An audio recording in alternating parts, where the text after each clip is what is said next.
Welcome to SUAANGAN. I'm your host, Janine Blake. On today's program, we'll be bringing you information on self-government. We'll be speaking with two field workers from Inuvik, Martha Bernard and Shauna Cutuck. And we'll also be speaking with Bob Simpson, who's the Chief Negotiator for Beaufort Delta self-government negotiations. Today on SUAANGAN, we're going to look at self-government, how it was, how it is today, and what it will be like in the future. A lot of people think the changes will be too drastic from the way we are governed today. Skeptics say we won't be able to do it. The Inuvialuit and Gwich'in have lived in the Beaufort Delta region for thousands of years and had their own forms of government. We had our own type of renewable resources that, although the rules weren't written, everyone understood them. For instance, we only took what animals we needed and used most of it for food and the skin for clothing. Most people had their own hunting and trapping areas and determined the seasons for each. We had our own form of healthcare such as midwives and traditional medicine such as spruce gum. We also had our own form of social services in which a person or family didn't need to ask but was given help when it was needed. An example that continues to this day is when a hunter is successful in getting big game such as caribou or moose, they always ensure that the elders' needs are looked after. Also, we had our own way of adopting children. Often it was arranged through mutual agreement by the birth mother and adoptive parents. We had our own form of education system, often the grandparents, to ensure that traditions were passed on to a new generation, adopted the firstborn grandchild. In the past, the elders played a huge role in the education of all children, teaching by example, not with textbooks. They taught discipline, the importance of sharing, and hunting and survival skills based on stories told to them when they were children. Storytelling also taught the children listening skills, patience, and memory retention. We also had our own way of dispensing justice. Often some of our forms of justice were much harsher than it is today. The Inuvialuit and Gwich'in had a more holistic approach where the victim and offender discussed the effects of the crime on the victim and the family. This helped with the healing process, and the offender was less likely to make the same mistake twice. The territorial government realized the importance of traditional practices and have made changes to its laws to reflect this, with a Custom Adoption Act and restorative justice that include traditional values and practices.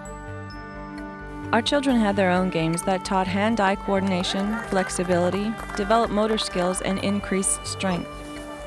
Many of the games were developed for skills that they would need later on in life as hunters. For instance, the Inuvialuit used the knuckle hop, airplane, and high kicks to develop the skills, strength, and stamina needed for hunting.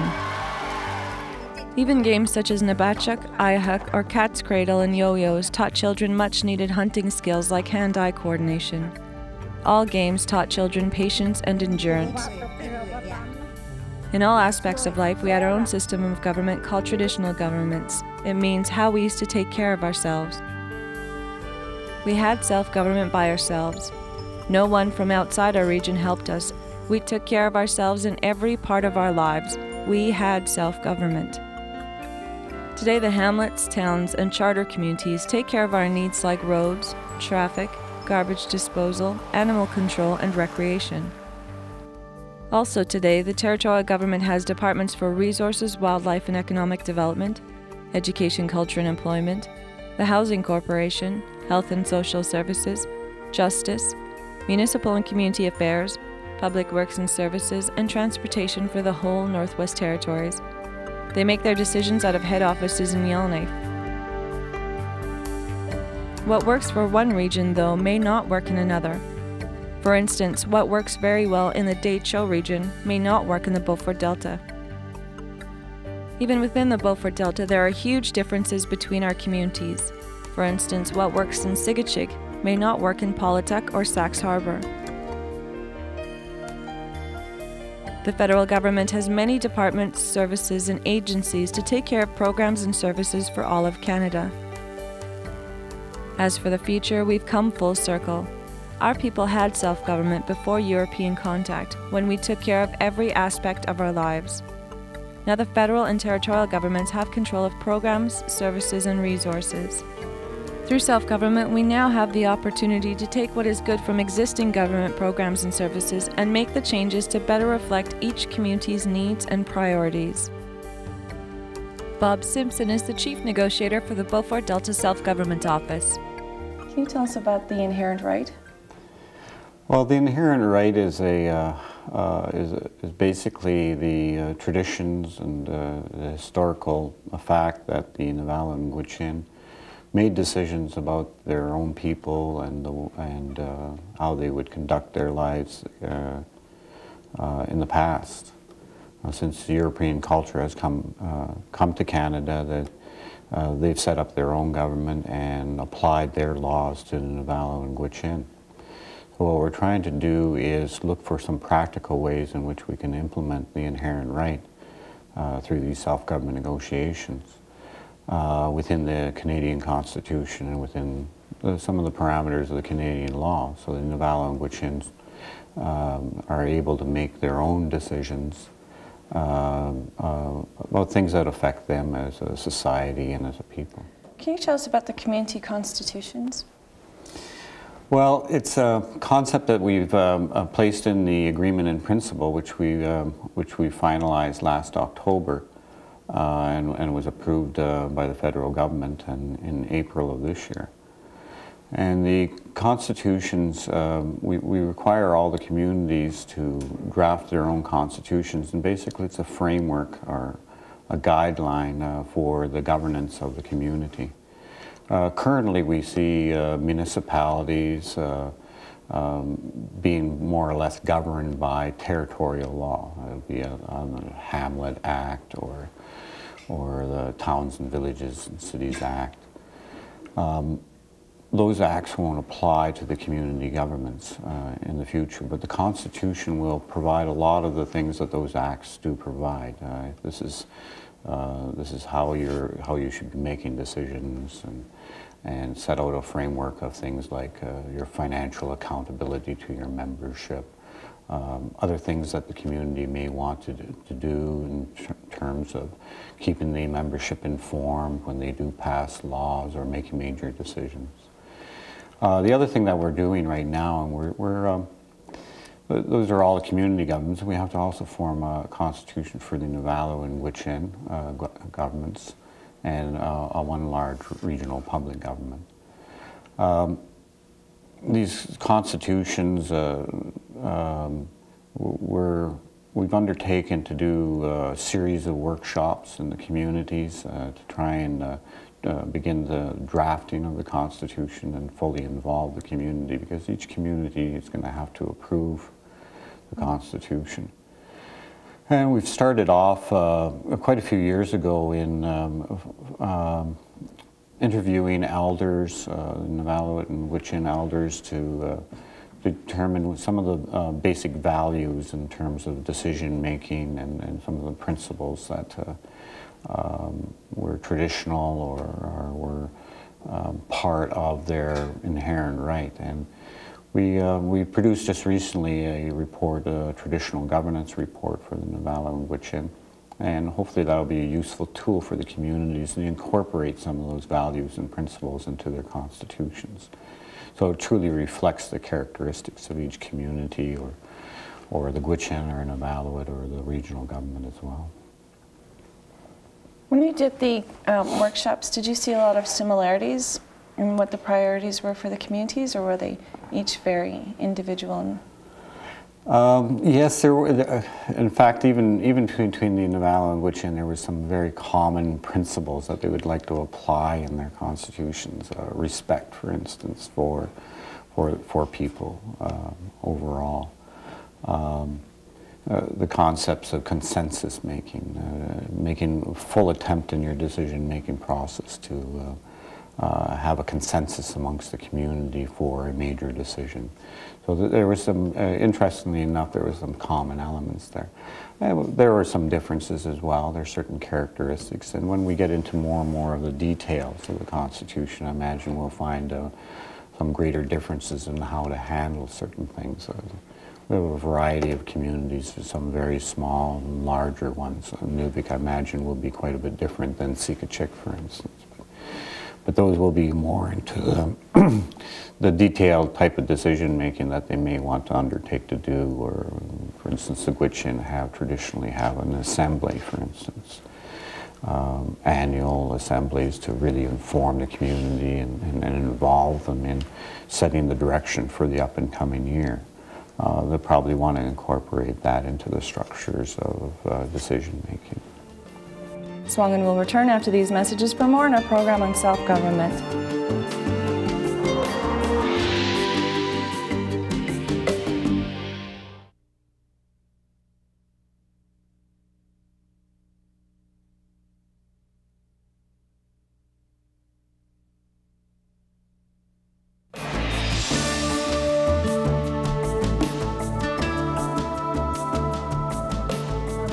How will self-government affect land claims? Very little. We're not renegotiating the land claim agreements.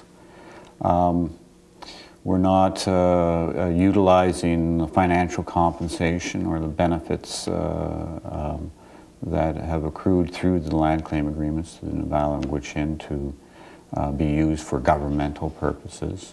Those benefits were primarily used as a form of compensation to the Inuvialuit and Gwich'in for the use of their lands.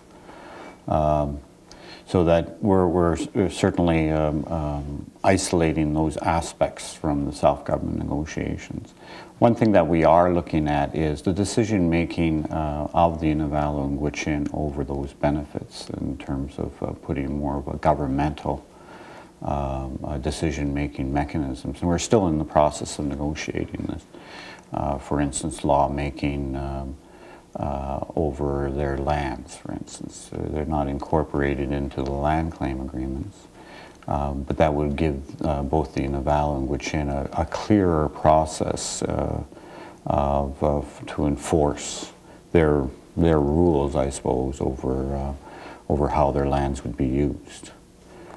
Certainly enforcement would be, instead of having to go to court, for instance, if somebody was trespassing on their lands, because that's the only recourse that they have now, they'll be able to pass a law that sets out some fines or some penalties for it. So that's about the closest that we get to building upon the land claim agreements. Where are you in the whole process?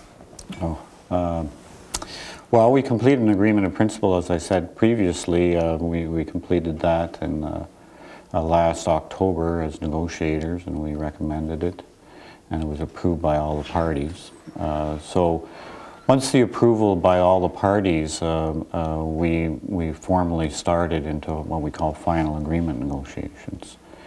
And those are expected to take 2.5 to 3 years. So since April this year, we've been negotiating final agreement type of provisions in the, at the negotiating table. And we deliberately, when we started negotiations, we wanted enough detail in the agreement in principle to certainly guide planning initiatives and to guide financial negotiations. So that's become our major focus in final agreement negotiations, is to negotiate the necessary financial resources so we can get these governments up and running. There's a lot of things that we have to do, certainly in other workshops that we're planning to start in January and February. We're undertaking to do planning with the communities. When do they want to take on these responsibilities under self-government? And we're also doing some, how would the community like to organize themselves? We call it a modeling exercise, but I mean there are going to be personnel delivering programs and services, there's going to be administrators, etc. So how would they like to reorganize themselves to take on the responsibilities of self-government? That will be the basis of how we're going to negotiate the financial resources with their new structures. There are other negotiations that I'm involved in devolution or resource revenue sharing, which is looking for perhaps some new sources of revenues, which would help create a viable agreement and in the long term create an Inuvialuit and Gwich'in self-government agreement is certainly more self-sufficient within the Beaufort Delta. So we just started those negotiations, and hopefully within 2.5 or 3 years, both of those negotiations will come together, and we'll be able to go to the people and say, well, we think we've attained the financial resources, the capabilities for you to generate your own revenues to pay for government programs and services, and let the members decide whether they would like to proceed with implementing the self-government agreement. Just one last question for you. How can Beaufort Delta residents help you with your work? Oh, we'd love them for the residents to come out to our workshops. We're going to continue these workshops in a series and repeat them until we have products like a constitution or a plan and budgets for the community. So we'll be repeating every community 3 or 4 times. We have field workers in every community. And they're to go house to house or try and involve the community in some way and provide information to them. And if there's any feedback on self-government, we'd appreciate hearing about it, because we're in a process of negotiation, so we'd like to know what people think. We're also recruiting, or have been recruiting with the communities, what we call a community development worker. And these workers will be very much engaged with the community, the leadership or the residents, and in capacity building initiatives, training, or if communities want to start doing things and prepare for self-government. That's what the purposes of these workers are there, is to provide assistance. So hopefully we'll have these community development workers in every community by the end of the calendar year. So we're really quite excited. We managed to get some new resources to do this community work, and we've dedicated all the new monies that we've managed to get to the communities, so to provide some assistance, and hopefully they'll become much more engaged in not only the negotiation process, but in thinking about it and looking at ways that they can reorganize themselves and prepare for self-government. SUAANGAN will return after these messages for more in our program on self-government, so stay tuned to APTN.